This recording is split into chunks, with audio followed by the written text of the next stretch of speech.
So hey guys, welcome back to 1MEFC, your daily dose of Manchester United. और कल बात कर ली हमने मैनेजर्स की, बट हमने जिन प्लेयर्स की बात नहीं की उनकी आज करेंगे। हम बात करेंगे डॉनी वैन डे बीक की, हम बात करेंगे एलेक्स टेलिस की, हम बात करेंगे डीन हेंडरसन की, हम बात करेंगे जेजे लिंगार्ड की, और हम साथ ही साथ बात करेंगे एरिक बाई की, डिएगो डेलो की। क्योंकि यार, जब टीम इतना खराब खेल रही है, जब प्लेयर्स इतने खराब खेल रहे हैं, तो कैसे ये प्लेयर्स को मौका नहीं मिल रहा है? कैसे फ्रेड और मैकटोमिने के कंटिन्यूअसली हगने के बाद भी डॉनी वेंडबीक बेंच पर बैठा सड़ रहा है?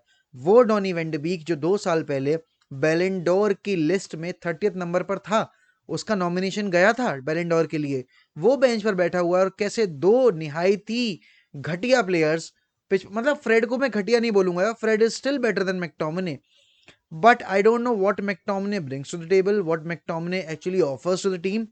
और इन दोनों के वजह से एक टैलेंटेड प्लेयर को मौका नहीं मिल रहा है टीम में खेलने का। कैसे जेजे लिंगार्ड को वेस्ट हैम ना जाने देने के वजह से जेजे लिंगार्ड का जो करियर है वो एक बार फिर से स्टे पे आ गया है, क्योंकि यार वो इतना बढ़िया खेल रहा था वेस्ट हैम में। आपके पास अपॉर्चुनिटी थी कि आप उसको सेल करो और आप उसकी जगह एक प्रॉपर नंबर 6 लेकर आओ, बट आपने नहीं किया। और अभी आज मैंने न्यूज़ पढ़ी है, फेब्रिज़ो रोमानो ने द यूनाइटेड स्टैंड टीवी पर लाइव थे वो, दोनों ने ये बोला है कि JJ Lingard is still waiting for the correct offer from Manchester United. मतलब जो पहला ऑफर गया था, he is not satisfied with that.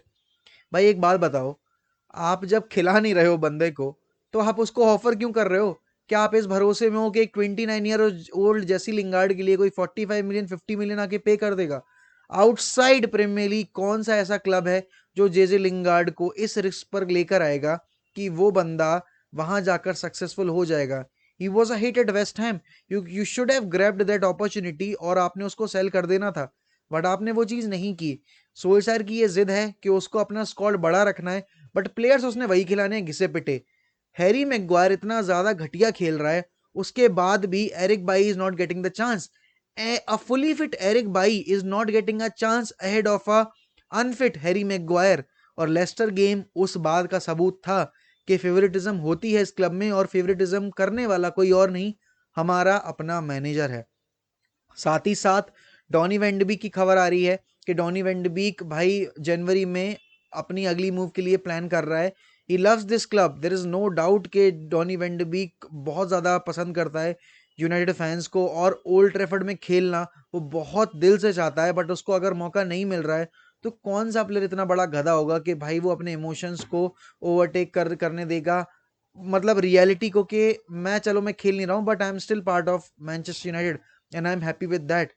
He is a future prospect. He is one of the finest playmakers।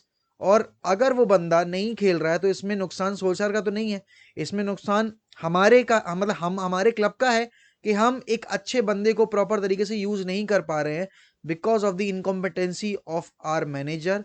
और Fred और McTominay की तरफ जो उनका लगाव है, पता नहीं क्या है वो, बट जो भी है, अगर डॉनी वेंडबिक जाता है बहुत ही सेंसिबल डिसीजन होगा, क्योंकि मैं नहीं चाहता कि यूनाइटेड एक और प्लेयर का करियर खराब करे। मैं नहीं चाहता कि एक प्लेयर जिसमें इतना ज़्यादा पोटेंशियल है कि वो एक बड़े क्लब में खेलना डिजर्व करता है, वो यूनाइटेड की बेंच पर रहकर अपना करियर खराब करे, सड़े, अपने टैलेंट को यूज ना कर पाए। और एक फुटबॉलर यार, अगर एक क्लब को ज्वाइन करता है तो पहली चीज वो यही पूछता है कि आप मुझे यूज कैसे करोगे, आप मुझे कितना प्लेइंग टाइम दोगे, आप मैं आपके सिस्टम में कहाँ फिट होऊंगा। तो कुछ तो बोला होगा सोल्शायर ने, कुछ तो प्रेजेंट किया होगा कि भाई डॉनी जैसा प्लेयर जिसके पास बारसा और रियल मैड्रिड के ऑफर्स आ सकते थे अगर वो एक साल और वेट कर लेता, वो यूनाइटेड आया। और यूनाइटेड आने के बाद उसको कितना गेम टाइम मिला है? Come on man, you should be shameful कि आप एक प्लेयर का करियर खराब कर रहे हो और आप एज अ सब्सटीट्यूट भी उसको यूज नहीं कर रहे हो, जबकि आप अपनी ज्यादातर साल जो आप यूनाइटेड के लिए खेले हो, आप as a substitute, as a super sub खेले हो। और अगर आपको अभी तक सब्सटीट्यूशन यूज करने नहीं आए हैं, तो I don't know what you are doing in management and what you are doing at Manchester United. अब अगला नाम है एलेक्स टेलेस का। यार, लूक शॉ पिछले 5 गेम से 6 गेम से 7 गेम से हगे जा रहा है, बाल्टी भर भर के भाई साहब उसने ओल्ड ट्रैफर्ड का जो फील्ड है उस पर गोबर मचाया हुआ है, but he still playing ahead of Alex Telles. Why? अगर मुझे अटैकिंग देखनी है फुटबॉल और अगर मुझे इतनी पुअर डिफेंडिंग देखनी है तो मैं एलेक्स टेलेस को खिला दूंगा ना यार। कम से कम वो मुझे कुछ तो ऑफर करेगा। वो कम से कम अटैकिंग फेज में थोड़ा क्लिनिकल तो है, कम से कम वो सेट पीसेस पर बढ़िया तो है। मैं क्यों लूक शॉ का यार वही घिसा पिटा रन देखूंगा कि एक ओवरलैपिंग रन निकाल दिया फिर बाद में साइडवेज पास कर दिया कि हम पीछे जा रहे हैं तो हम सेंटर बैक के बगल में जाके खड़े हो जाएंगे, हमने पूरा फ्लैंक ओपन दे दिया कि भाई आपको जो करना है वहां जाके करो। यार यही सब देखना है तो मैं एलेक्स टेलेस को फील्ड पे उतारूंगा ना। कम से कम मैं थोड़ी बहुत अटैकिंग थ्रेड्स देखूंगा, मैं डायरेक्टनेस देखूंगा उसके गेम प्ले में। वो थ्रू बॉल्स ट्राई करता है, वो डायगोनल्स ट्राई करता है, वो स्विच करता है विंग्स को। हमें लूक्शो से ऐसा कुछ मिल नहीं रहा है देखने को, तो क्यों हम उसको यूज करें उस पोजीशन पर। डीन एंडरसन एक ऐसी सिचुएशन है जहां मैं चाहता हूं कि हाँ उसको गेम टाइम अगर नहीं मिलने वाला है वो चला जाए seriously. Because for me if David De Gea is performing, ये मैंने अपनी पिछली वीडियो में भी बोला था कि if David De Gea is performing which he is at the moment, I don't see any future for Dean Henderson to be very honest. Also coming back to our midfield situation, भाई साहब क्यों है यार, मतलब माता को कॉन्ट्रैक्ट क्यों extension दिया अगर आप उसको यूज नहीं कर रहे हो। मैटिच क्यों है टीम में अगर आप उसको यूज नहीं कर रहे हो। मतलब एक ऐसा बंदा जो गेम का टेम्पो कंट्रोल करता है, जो गेम को डिक्टेट करता है, आप उसको चांस नहीं दे रहे हो। आप फ्रेड और मैकटोमने को खिला रहे हो और फ्रेड और मैकटोमने को खिलाने के बाद भी आप हग रहे हो। आप 3-5-2 जा रहे हो, आप उसके बाद भी हग रहे हो। जब आपका डिफेंसिव सिस्टम आपने कर दिया है, अगर उसके बाद भी आप गोल कंसीड कर रहे हो, तो ये खराबी प्लेयर्स की तो है ही, बट ये खराबी मैनेजर की है। एरोन वैन बिसाका इतना खराब है अटैकिंग वाइज। 3-5-2 के सिस्टम में अगर आप यूज करोगे उसको लॉन्गर टर्म में, तो आपको एक प्रॉपर विंगर चाहिए, ठीक है ना, या फिर आपको एक ऑफेंसिव फुल बैक चाहिए। तो डिएगो डेलो क्या कर रहा है क्लब में? आपने क्यों नहीं उसे जाने दिया जब एसी मिलान उसके लिए ट्राई कर रही थी? आपने क्यों उसकी मूव फाइनलाइज नहीं की जब बोरुसिया डॉर्टमुंड उसके लिए ट्राई कर रही थी? Why why are doing it bro, come on tell me. मैं मतलब अगर मैनेजर हूं तो मुझे ये देखना है कि मैं अपनी टीम को बेस्ट तरीके से कैसे रन कर सकता हूं। मुझे ये नहीं देखना है कि मुझे किस प्लेयर को खुश रखना है, किसको नहीं रखना है, कौन मेरे लिए ज्यादा ऑफर करता है इमोशनली। भाई घंटा फर्क नहीं पड़ता मुझे क्या प्लेयर्स बोलते हैं ड्रेसिंग रूम में जाके। मुझे पिच पे परफॉर्मेंसेस नहीं दिख रही, लंबे लंबे पैराग्राफ सोशल मीडिया पे जाके लिखने होंगे तो मैं खुद लिख दूंगा। मुझे हैंडल दे दो भाई साहब, मैं इंस्टाग्राम पिछले अपना पेज पिछले 2 साल से हैंडल कर रहा हूं, मैं तुमसे अच्छे से हैंडल कर लूंगा, लंबे लंबे कोर्स लिख के पोस्ट कर दूंगा। But come on, show some balls, you are playing for Manchester United. Aaron Bissaka has been shit in the last 3 games और मुझे ना उसकी अटैकिंग वाइज थ्रेट्स समझ में आते हैं, डिफेंसिवली वो बंदा हगे जा रहा है। और जेडन सैंचो, फैन चोद, जेडन सैंचो को हमने 3 साल 18 महीने, नॉट 3 साल, 18 महीने चेस किया, फाइनली आप उसको ले आए। आपने 72 मिलियन पे किए डॉटमंड को और उसके बाद आप उसको बेंच पे बिठाए हुए हो। मतलब इतना पागल कोई इंसान कैसे हो सकता है कि उसे ये समझ में नहीं आ रहा कि भाई रोनाल्डो अकेला थोड़ी गोल स्कोर कर लेगा। क्रिएटिविटी कहां है डिपार्टमेंट में? कहां है वो प्लेयर जो क्रिएट करेंगे चांसेस? ब्रूनो को मतलब नंबर 10 पे रख दो, ब्रूनो सब कर लेगा। ब्रूनो तुम्हारा चांसेस भी क्रिएट कर देगा, ब्रूनो तुम्हारे गोल्स भी स्कोर कर देगा। अरे गधो, तुम मैनेजमेंट में उतरे क्यों? पहले तो ये बताओ, अगर तुमको इतनी बेसिक नॉलेज नहीं है फुटबॉल की कि आपका नंबर 10 अगर मैन मार्क कर दिया ओपोनेंट टीम में, तो आपका चैनल्स में रन कौन निकालेगा, सप्लाईज कौन डालेगा? उसके लिए प्लेयर्स चाहिए ना।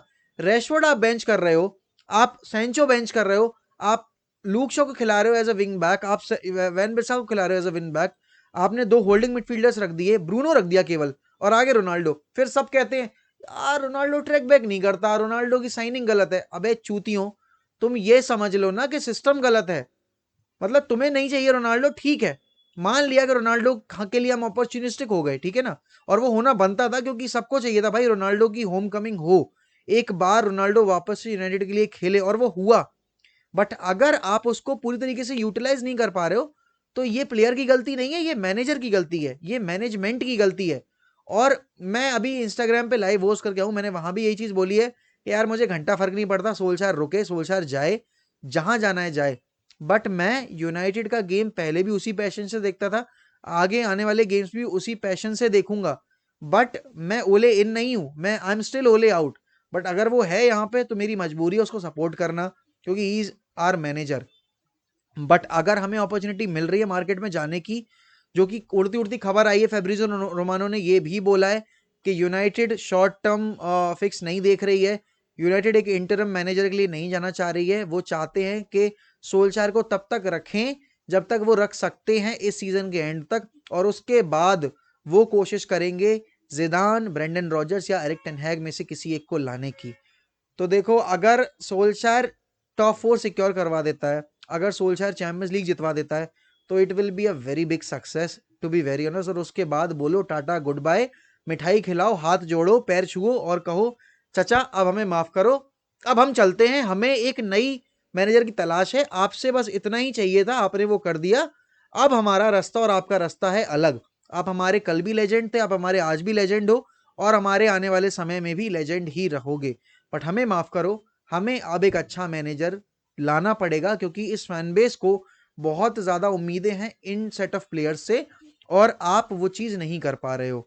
तो वीडियो के एंड में मैं यही कहूंगा कि सोल्शायर अगर इस टीम से परफॉर्म करवाना चाहता है तो उन प्लेयर्स को चांसेस देने पड़ेंगे उसको जो डिजर्व करते हैं एक्चुअली, जो कि हैं एलेक्स टेलेस, जो कि हैं डॉनी वेंडरबीक, जो कि हैं जेडन सैंचो, और जो कि है नमैनिया मैटिच, जो कि है एरिक बाई भी, ठीक है ना। और मैं एरिक और डिएगो डेलो को भी मैं पिक्चर से बाहर नहीं रखूंगा, क्योंकि भाई वो चलो डिफेंस नहीं कर पाता, अटैक तो करेगा, क्रॉसेस तो डालेगा, कुछ तो करेगा, कुछ तो करेगा, कुछ अलग तो करेगा। मैं पक गया हूं भाई, वही एवन बिसाका का आगे भागना, फिर वापस आना, साइडवेज पास कर देना, क्रॉस करना, तो वो पहले डिफेंडर को क्लियर नहीं कर पाता। नहीं, ये नहीं चल पाएगा यूनाइटेड पे इस साल, तो बिल्कुल नहीं चल पाएगा जब आपके पास ऐसा स्क्वाड है, सॉरी।